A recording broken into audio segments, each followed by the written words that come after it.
Hey, this is John Sifferman from PhysicalLiving.com, and today I'm going to be explaining a very important concept for folks who are interested in fitness training, strength and conditioning, and athletics.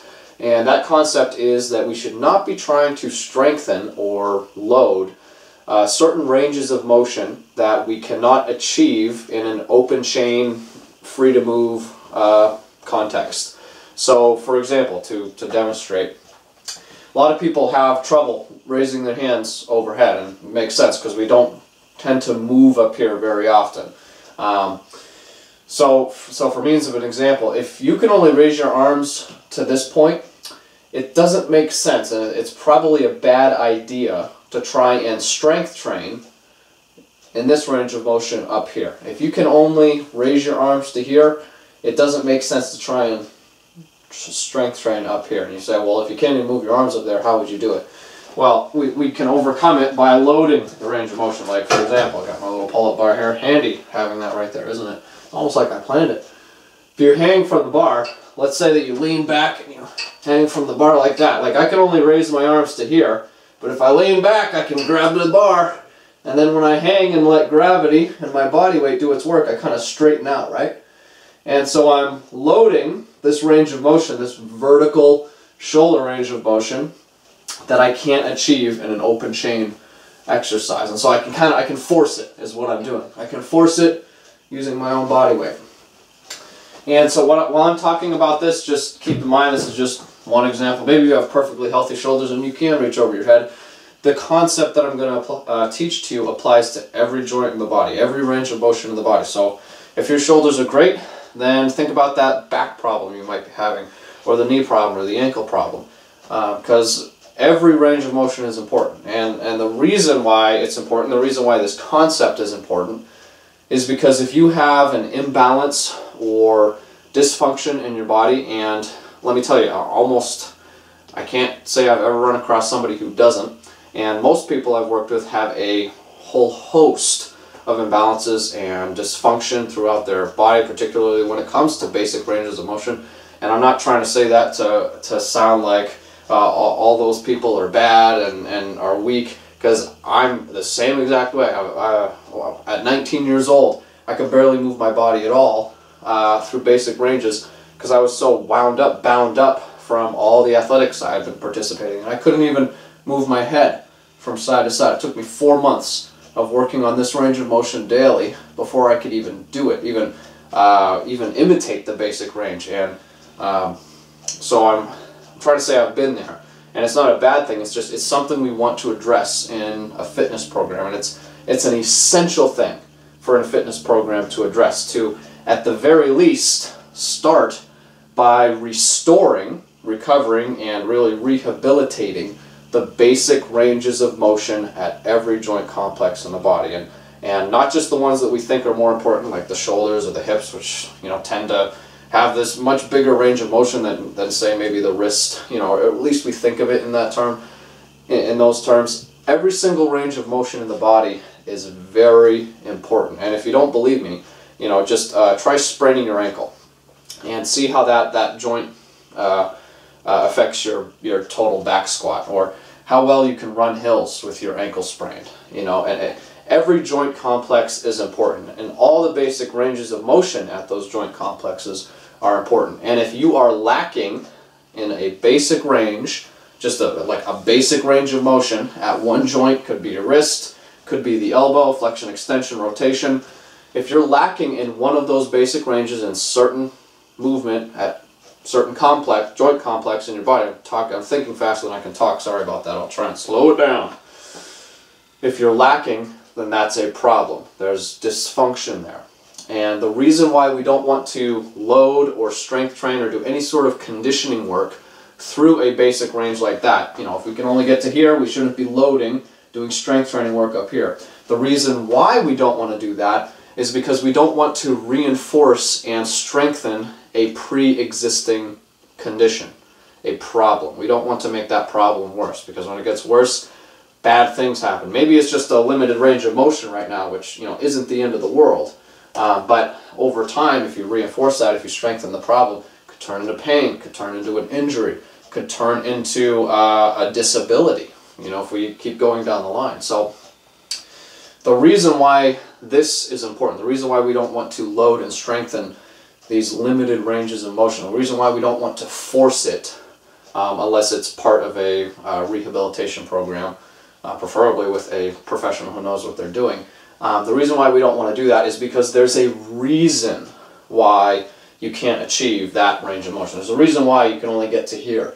And it could be any number of reasons. It could be tons of things. It's not just I can't give you a blueprint, it's A, B, or C. It could be all sorts of things. It could be immobility at the joint. You could have just a lack of joint mobility in the shoulder joint. And keep in mind, it's just the shoulder, just an example. Could be your lower back, could be your upper back, your upper spine, thoracic spine.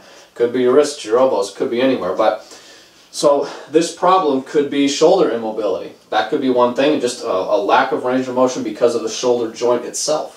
Could be a lack of flexibility in the musculature surrounding the shoulders, the arms, the back, the chest muscle. Just a little bit of tightness, lack of flexibility there could be preventing that range of motion. It could literally be so tight that when you get to here, I mean, this is like a stretch for you, just getting to here. And it's like, I can't really go much further than that. It could be residual muscle tension, just tension that develops in the muscle tissues from all sorts of reasons. Maybe sedentary lifestyle, maybe misuse, disuse, just residual muscle tension. It's extremely common. And unless you are proactive in preventing that, chances are you have it all throughout your body. And it's just a side effect, a trait of our day and age today. Could be sensory motor amnesia. Could be that literally your nervous system has forgotten how to fire or activate, contract those muscles, and it's just, you know, so it could be a nervous system. It's very common in the glutes, you know, and I wonder why. It's because it couldn't be because we sit down all day and type at our computers and literally put our glute muscles and the nervous system down here to sleep. So could be that. Could be fear reactivity. Could be which is a term that was coined from one of my coaches, Scott Sutton, which refers to at a biological, physiological level, the tissues themselves manifest fear in the body in order to prevent you from moving into a certain range of motion. And I'm not talking about an emotional level fear. I'm just talking about using the term fear as an example. So like your body might be afraid to let you move up into this range for some reason, maybe a past traumatic event like a car accident or a sports injury, or just some other injury or problem that happened, or pain that your body is afraid to move into that. And it's a very real phenomenon, even if it's sort of a newer thing. So the point I'm trying to make, before I ramble on forever, is that there's a reason why you can only get to here and not to here. And that reason is a source, a form of weakness or imbalance or dysfunction or injury. It's a pre-existing condition that needs to be addressed in order to restore the basic range of motion. And again, could be at any joint in the body. Now, restoring the range of motion is only the beginning. It's the vital first step. It's crucial, and it should be included in every fitness program. And every single fitness professional should have methods for restoring the basic ranges of motion at all of the joints in the body, because they are all important. I tell you, if you sprain a finger, it's going to affect a lot of different things in your performance. And obviously, you hurt your knee, your hip, your shoulder, it's going to be even more so. So every joint is important. And every range of motion, every basic range of motion at those joints is important. So fitness professionals should be versed in what all the basic ranges are, and they should have tools available, exercises or just methods to restore those basic ranges. But that is just the beginning, because the ultimate goal, we should have this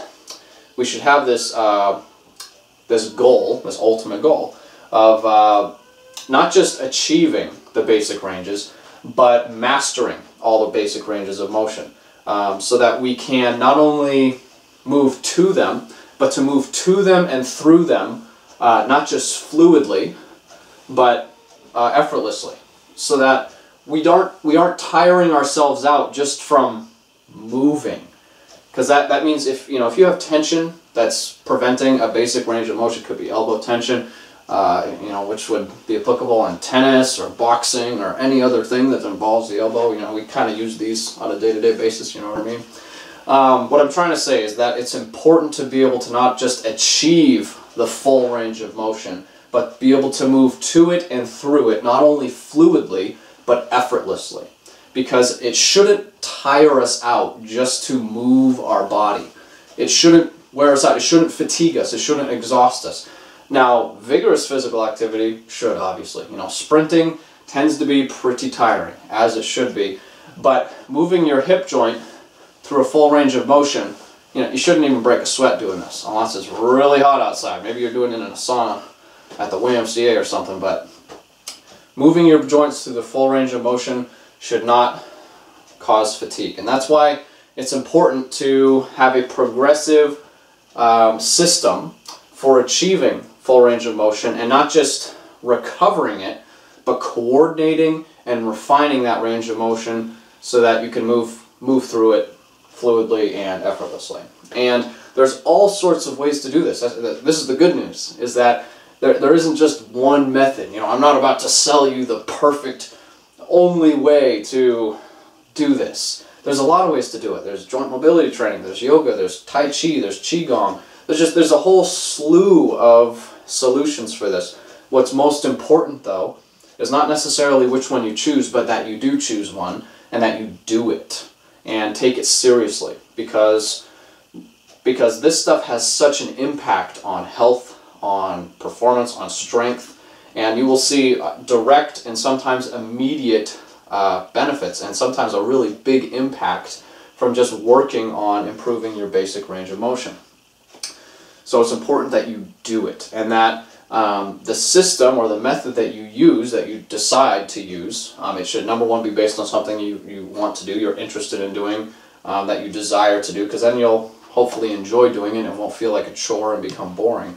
So there should be some interest level in it, but it should also have a few important elements. It should be gradual. It should be holistic in that it addresses the entire body, all the joints. It needs to be holistic. It needs to take the whole body into account. It needs to be systematic and incremental. You need to be able to work at it gradually so that you don't get into something that you can't do, and so that you're seeing measurable progress, trackable progress on a day-by-day basis, and at the very least on a week-by-week basis.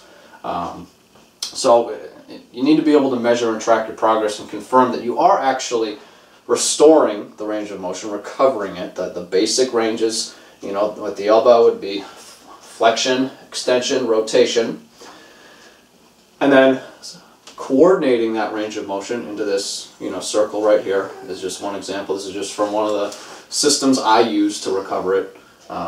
And then coordinating and refining that range of motion so that you can move through it effortlessly, so that it isn't taxing, so that it's not causing fatigue, so that it's easy.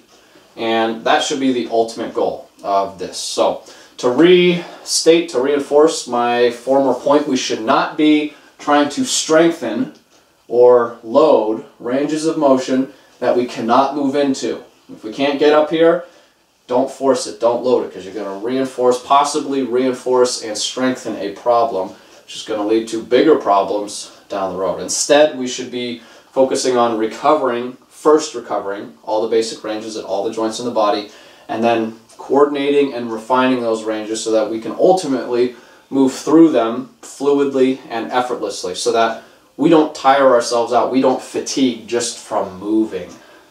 See what I mean? Hopefully that makes sense to you. I sometimes question whether it makes sense to me, and hopefully this was useful for you. If you have any questions about it, please let me know. I'm happy to help. I love doing these videos. I wish I could do more of them.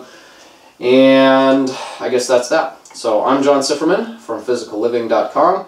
Hopefully I will see you around the internet. Please take care.